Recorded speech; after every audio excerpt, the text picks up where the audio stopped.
आज हम करेंगे chapter 10 refraction and dispersion of light. देखो, आपको पता है कि जो लाइट स्ट्रेट लाइन में ट्रेवल करती है, we learn that light normally keeps on propagating along a straight path in a given transparent medium. जो लाइट होती है वो हमेशा स्ट्रेट लाइन में ही ट्रैवल करती है। आपको पता है कोई ट्रांसपेरेंट मीडियम में अगर ट्रैवल कर रही है लाइट, तो हमेशा वो स्ट्रेट लाइन में ही क्या करती है भाई, ट्रैवल करती है। अब रिफ्रैक्शन ऑफ लाइट क्या होता है? अब इसमें when a ray of light propagating in one transparent medium enters another transparent medium, it is observed to change its direction of propagation or to bend its path. This observation is due to the phenomena known as refraction of light. तो refraction of light क्या होता है भाई? अभी आपने देखा कि भाई लाइट क्या भाई स्ट्रेट ट्रैवल करती है, हमेशा एक स्ट्रेट लाइन में ट्रैवल करती है। मगर जब एक लाइट रे, मान लो ये एक इधर से एक लाइट रे आई, जब लाइट रे एक मीडियम से दूसरे मीडियम में जाती है, एक ट्रांसपेरेंट मीडियम से दूसरे ट्रांसपेरेंट मीडियम में जाती है, तो वो स्ट्रेट लाइन में ट्रैवल नहीं करती, वो अपना पाथ बदल लेती है, अपना रास्ता बदल लेती है और क्या हो जाती है, बेंड हो जाती है। ठीक है, इसी बेंडिंग को ही, इसी जो लाइट रे की बेंडिंग को ही क्या बोलते हैं हम, रिफ्रैक्शन बोलते हैं। अब मान लो इधर है एयर, ठीक है, इधर है एयर, ये एयर क्या है, एक मीडियम है, क्या है, एक ये मीडियम है। इधर है एयर, एयर एक मीडियम है, एक ट्रांसपेरेंट मीडियम है। ट्रांसपेरेंट तो आपको पता होगा, जिसके आर पर देखा जा सके। और इधर ले लिया हमने वाटर, वाटर भी क्या है, एक ट्रांसपेरेंट मीडियम है। ये मीडियम 1 है और ये मीडियम 2 है। ठीक है, ये मीडियम 1 है एयर और ये मीडियम 2 है, दोनों क्या हैं, ट्रांसपेरेंट मीडियम है। अब ये लाइट आई, इधर से रे ऑफ लाइट आई, तो इसको कैसे जाना चाहिए था, इसको तो जाना चाहिए था बिल्कुल स्ट्रेट ऐसे। ठीक है, इधर से ऐसे आई है ये, तो इसको ऐसे जाना चाहिए था। ठीक है, ऐसे जाना चाहिए था, मगर अब ये ऐसे नहीं जाएगी। ये क्या हो जाएगी भाई, अगर हम ये थोड़ा सा क्या हो जाएगी, बेंड हो जाएगी। ठीक है, अपना रास्ता बदल लेगी। जो ये रास्ता बदल रही है रे ऑफ लाइट, इसी को हम क्या बोलते हैं, रिफ्रैक्शन बोलते हैं। ठीक है, इसी को क्या बोलते हैं हम, रिफ्रैक्शन। अगर हम एक नॉर्मल ले लेते हैं इस पॉइंट पे, जहाँ पे ये इस पॉइंट पे क्या ले लें, अगर हम एक नॉर्मल ले लें, परपेंडिकुलर ड्रॉ करें, तो अब ऐसे गिरी, रे ऐसे आई लाइट ऑफ, ठीक है, रे, और उसने अपना रास्ता बदल लिया और वो ऐसे हो गई। ठीक है, जाना था ऐसे मगर ऐसे हो गई। तो एक मीडियम से, जब एक ट्रांसपेरेंट मीडियम से दूसरे ट्रांसपेरेंट मीडियम में जब लाइट जाएगी, तो अपना वो क्या हो जाएगी, बेंड हो जाएगी। ठीक है, और ये बेंडिंग होती क्यों है, बेंडिंग होती है स्पीड ऑफ लाइट करके। जब स्पीड ऑफ लाइट जब लाइट एक मीडियम से दूसरे मीडियम में जाती है, तो उसकी स्पीड चेंज हो जाती है, तो उसकी स्पीड चेंज हो जाती है। स्पीड के चेंज होने के कारण ही ये रिफ्रैक्शन का फिनोमिना होता है। ठीक है, तो इसको ही क्या बोलते हैं हम, रिफ्रैक्शन बोलते हैं। अब आगे देखेंगे, such observation are basically due to change in speed of light. अभी आपको मैंने बता दिया कि ऐसा क्यों होता है, बेंडिंग क्यों होती है, क्यों वो अपना रास्ता बदल देती है ray of light, due to change in speed of light, क्योंकि स्पीड ऑफ लाइट क्या हो जाती है भाई, चेंज हो जाती है as it goes from one medium to another. देखो, आपको पता है लाइट अलग अलग मीडियम में अलग अलग स्पीड से ट्रैवल करती है। अगर वैक्यूम की बात करें, वैक्यूम में जो, यानी कि वैक्यूम कह लो या एयर कह लो, उसमें 3 लाख किलोमीटर पर सेकंड की रफ्तार से वो ट्रैवल करती है। मगर जब पानी में अलग स्पीड से ट्रैवल करेगी, ग्लास में अलग स्पीड से ट्रैवल करेगी। जब रे ऑफ लाइट एक मीडियम से दूसरे मीडियम में जाती है, तो उसकी स्पीड चेंज हो जाती है, और स्पीड चेंज होने के कारण ही रिफ्रैक्शन का फिनोमिना होता है। वी यूजुअली रिगार्ड रिफ्रैक्शन, अभी डेफिनेशन कह रहा है, as the phenomena in which a ray of light propagating obliquely in one transparent medium changes its direction of propagation or bends its path when it goes into another medium। Simple सी बात है, मैं आपको थोड़ा हिंदी में समझा देता हूँ कि जब रे ऑफ लाइट एक ट्रांसपेरेंट मीडियम से दूसरे ट्रांसपेरेंट मीडियम में जाती है तो अपना जो डायरेक्शन है वो अपना पाथ है वो चेंज कर लेती है, वो क्या हो जाती है, बेंड हो जाती है। और इसी फिनोमिना को हम क्या कहते हैं, रिफ्रैक्शन बोलते हैं। बिल्कुल इजी है, ठीक है। तो आगे है भाई, अब इसने एक एग्जाम्पल दे रखा है, ये एग्जाम्पल दे रखा है, टेक टू कॉइन्स। हमने टू कॉइन्स लिए, place one coin at the bottom of a beaker. एक तो इसमें पानी भरा हुआ है, एक तो ले लिया हमने कॉइन यहाँ पर, और एक ले लिया बीकर के बाहर साइड में ही रख दिया, ठीक है। Now half fill the beaker with water. अब इसको बीकर को वाटर से भर दो आधा। Next observe the two coin by looking vertically downward from the beaker. अब ऊपर से हमने देखना है, ऊपर से हमने देखना है, ठीक है। ऊपर से जब हमने देखा तो क्या हमें दिखा, what do you observe about the position of the coin in the beaker compare with the coin kept along side the beaker. हमने देखा कि ये वाला जो कॉइन, जो पानी में कॉइन है, वो हमें क्या दिखाई देगा, यहाँ की जगह यहाँ दिखाई देगा, उठा हुआ दिखाई देगा, ठीक है। ऐसा क्यों होता है, ऐसा रिफ्रैक्शन के कारण ही होता है। देखो, coin in the beaker containing water appears to be raised up. ये हमें यहाँ की बजाय यहाँ दिखाई देता है, उठा हुआ दिखाई देता है। ये तो वहीं दिखाई देगा सेम प्लेस में, मगर क्योंकि मीडियम क्या है, एक ही है, रे कहीं अपना मीडियम चेंज नहीं कर रही है, और इसमें मीडियम चेंज कर रही है।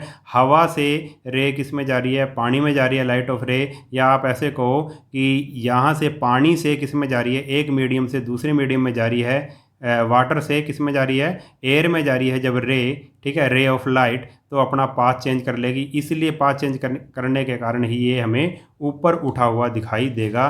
The coin in the beaker appears to be raised up with respect to the coin alongside the beaker, ठीक है। हमें इसी कारण से ही, रिफ्रैक्शन के कारण से ही हमें जो सिक्का है, कॉइन है, वो ऊपर उठा हुआ दिखाई देता है। अब एक एक्टिविटी उसने और दे रखी है, dip a pencil in a glass of water at 45 degree to the surface of the glass. अब एक ग्लास है, उसमें पानी लिया हमने, और एक पेंसिल को ऐसे डिप कर दिया लगभग 45 के एंगल से, ठीक है। सीधा नहीं, ऐसे नहीं, ऐसे थोड़ा सा 45 के एंगल से हमने डिप कर दिया। Examine the appearance of the pencil when viewed at an angle to the surface of the glass.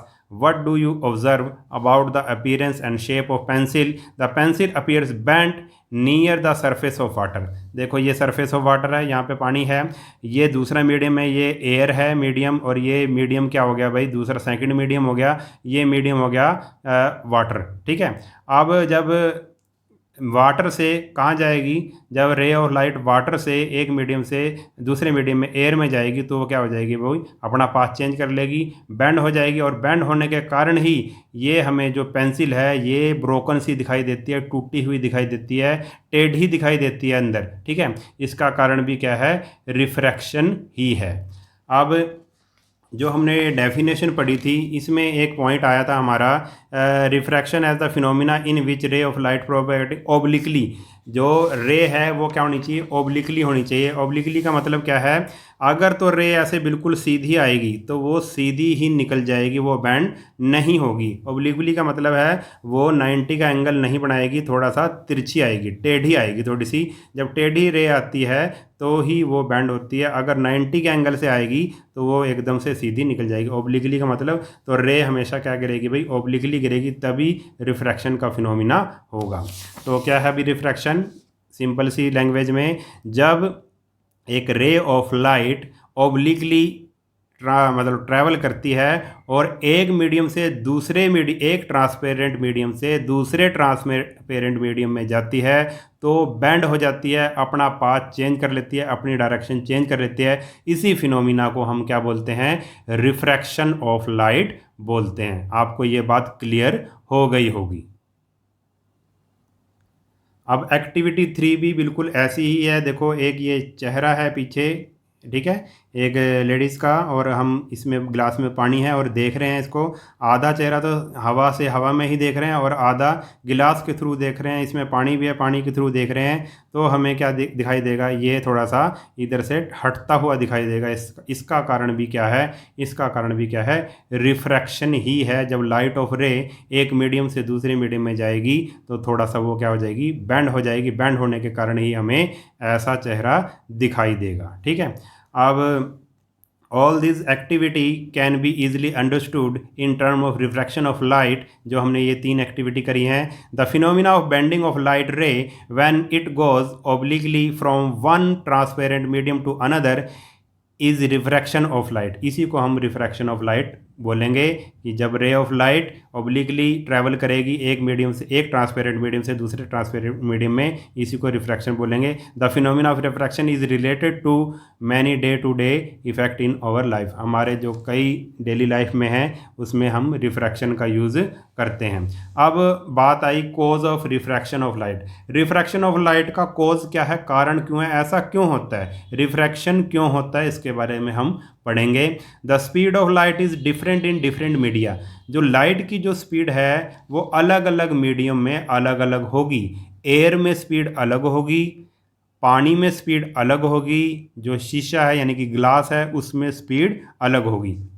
अब ये कह रहा है आगे, in vacuum light propagate at a speed of 3 × 10⁸ metre per second. यानी कि जब लाइट वैक्यूम में ट्रैवल करती है, वैक्यूम का मतलब है जहाँ पर कुछ भी ना हो, ना हवा हो ना पानी हो, कुछ भी ना हो, कोई भी मॉलिक्यूल ना हो, बिल्कुल खाली हो, तो वहाँ पे जो रे है वो कैसे ट्रैवल करेगी, लाइट कितना ट्रैवल करेगी, 3 लाख किलोमीटर पर सेकंड। एक सेकंड में ही कितना ट्रैवल कर लेगी वो, 3 लाख किलोमीटर ट्रैवल कर लेगी। ये उसकी स्पीड होगी वैक्यूम में। However when it enters any other transparent medium, मगर जब वो किसी दूसरे ट्रांसपेरेंट मीडियम में जाएगी, इट्स स्पीड डिक्रीजेज, और उसकी स्पीड क्या हो जाएगी, कम हो जाएगी। आप ये मान के चलो कि वैक्यूम में और एयर में स्पीड ऑफ लाइट सबसे ज़्यादा होती है। इसके अलावा अगर वो किसी दूसरे मीडियम में जाती है, जैसे वाटर में जाती है या फिर ग्लास में जाती है, तो उसकी स्पीड उससे थोड़ी क्या हो जाएगी, डिक्रीज हो जाएगी, कम हो जाएगी। It is the change in speed of light that causes a light ray to bend when it goes from one medium to another।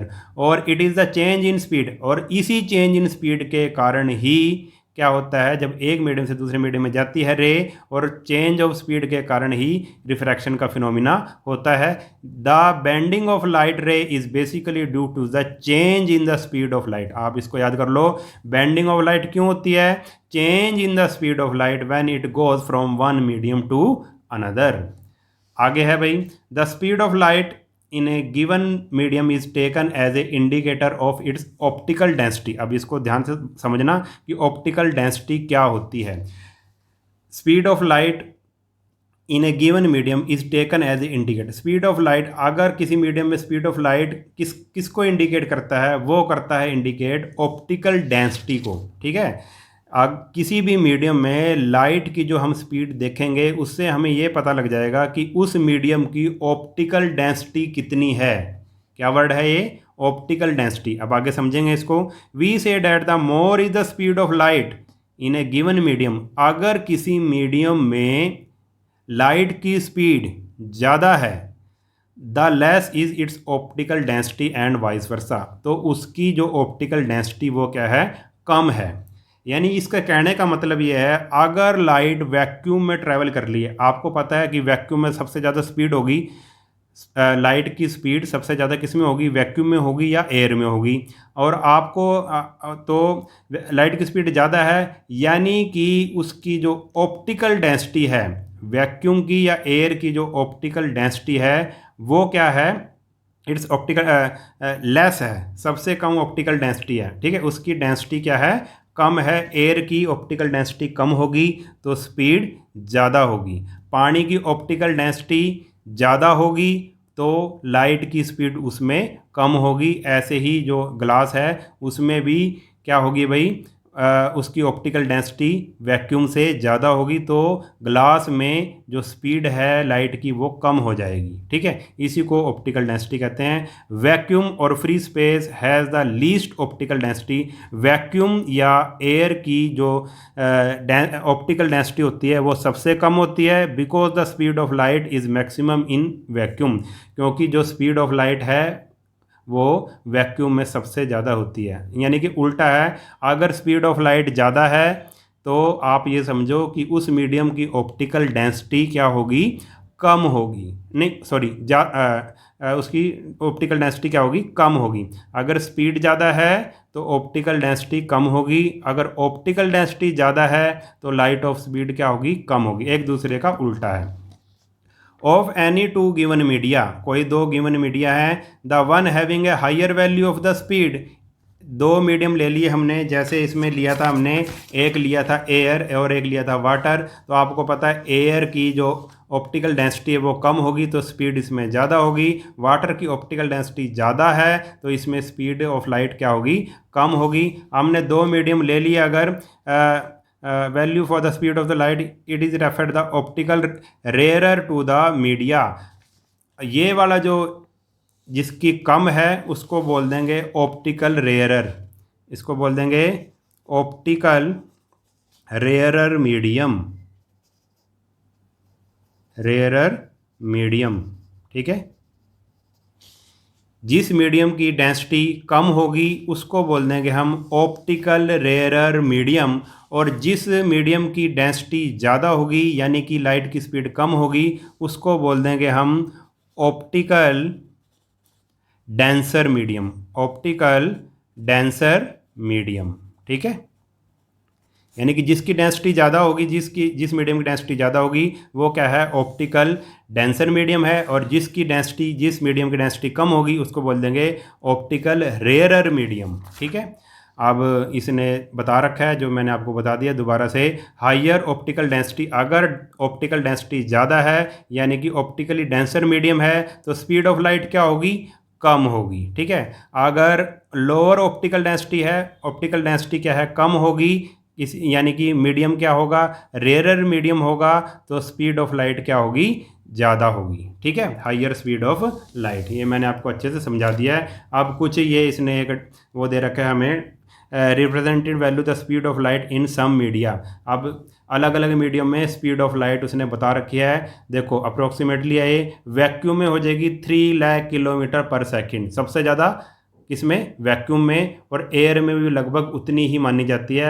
Air में भी इसके इक्विवेलेंट है, ये इक्विवेलेंट का साइन है, इसमें भी हम कह देंगे जो लाइट ट्रैवल करती है एयर में उसकी स्पीड भी 3 लाख किलोमीटर पर सेकंड। और वाटर में देखो, अब वाटर में क्या हो जाएगी भाई, इसमें तो 3 लाख थी, वाटर में क्या हो जाएगी, वाटर की जो ऑप्टिकल डेंसिटी है वो क्या होगी, ज़्यादा होगी। ऑप्टिकल डेंसिटी ज़्यादा होने के कारण वाटर में लाइट की स्पीड कम हो जाएगी, और कितनी है स्पीड इसकी, 2.25 लाख किलोमीटर पर सेकंड। ऐसी ग्लास में, ग्लास वाटर से भी ज़्यादा ऑप्टिकल रेयरर मीडियम है तो इसमें और कम हो जाएगी लाइट ऑफ स्पीड, और होगी 2 लाख किलोमीटर पर सेकंड। ऐसी डायमंड है, डायमंड इससे भी ज़्यादा ऑप्टिकल ऑप्टिकल डेंसर मीडियम है, इसलिए इसमें स्पीड और भी कम हो जाएगी लाइट की, और स्पीड होगी इसकी 1,25,000 किलोमीटर पर सेकंड। ठीक है, तो जैसे जैसे मीडियम डेंसर होता चला जाएगा, देखो जैसे जैसे मीडियम डेंसर होता चला जाएगा स्पीड ऑफ लाइट कम होती चली जाएगी। ठीक है, इस वीडियो में हम इतना ही करेंगे। अगर वीडियो आपको अच्छा लगा है तो चैनल को सब्सक्राइब कर लेना, और वीडियो को अपने सभी दोस्तों के साथ शेयर ज़रूर कर देना। नेक्स्ट वीडियो में मिलेंगे, तब तक के लिए नमस्कार।